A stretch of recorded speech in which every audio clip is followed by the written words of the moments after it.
നിയമാവർത്തനം അധ്യായം 3. ഓഗിനെ കീഴടക്കുന്നു.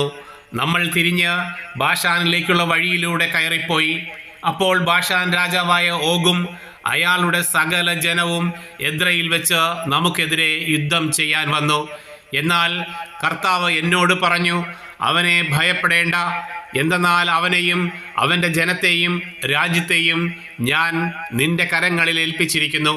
ഹെശ്ബോണിൽ താമസിച്ചിരുന്ന അമോര്യ രാജാവായ സീഹോനോട് നിങ്ങൾ ചെയ്തതുപോലെ ഇവനോടും ചെയ്യണം. അപ്രകാരം നമ്മുടെ ദൈവമായ കർത്താവ് ബാഷാൻ രാജാവായ ഓഗിനെയും അവൻ്റെ ജനത്തെയും നമ്മുടെ കരങ്ങളിൽ ഏൽപ്പിച്ചു തന്നു. നാം അവരെ നിശേഷം സംഹരിച്ചു കളഞ്ഞു. അവൻ്റെ എല്ലാ പട്ടണങ്ങളും അന്ന് നാം പിടിച്ചടക്കി. കീഴടക്കാത്ത ഒരു പട്ടണവുമില്ലായിരുന്നു. 60 പട്ടണങ്ങൾ ഉൾക്കൊള്ളുന്ന ആർഗോവ് പ്രദേശമായിരുന്നു ബാഷാനിലെ ഓഗിൻ്റെ സാമ്രാജ്യം. ഉയർന്ന കോട്ടകളും വാതിലുകളും ഓടാമ്പലുകളും കൊണ്ട് സുരക്ഷിതമാക്കപ്പെട്ട പട്ടണങ്ങളായിരുന്നു അവ. ഇവയ്ക്ക് പുറമെ കോട്ടകളില്ലാത്ത അനേകം ചെറിയ പട്ടണങ്ങളുമുണ്ടായിരുന്നു. അവയെല്ലാം നമ്മൾ നിശേഷം നശിപ്പിച്ചു. ഹെശ്ബോണിലെ സീഹോനോട് നാം പ്രവർത്തിച്ചതുപോലെ ഓരോ പട്ടണവും പുരുഷന്മാരും സ്ത്രീകളും കുഞ്ഞുങ്ങളും അടക്കം നമ്മൾ നശിപ്പിച്ചു. എന്നാൽ പട്ടണത്തിലെ കന്നുകാലികളും കൊള്ള വസ്തുക്കളും നമ്മൾ എടുത്തു.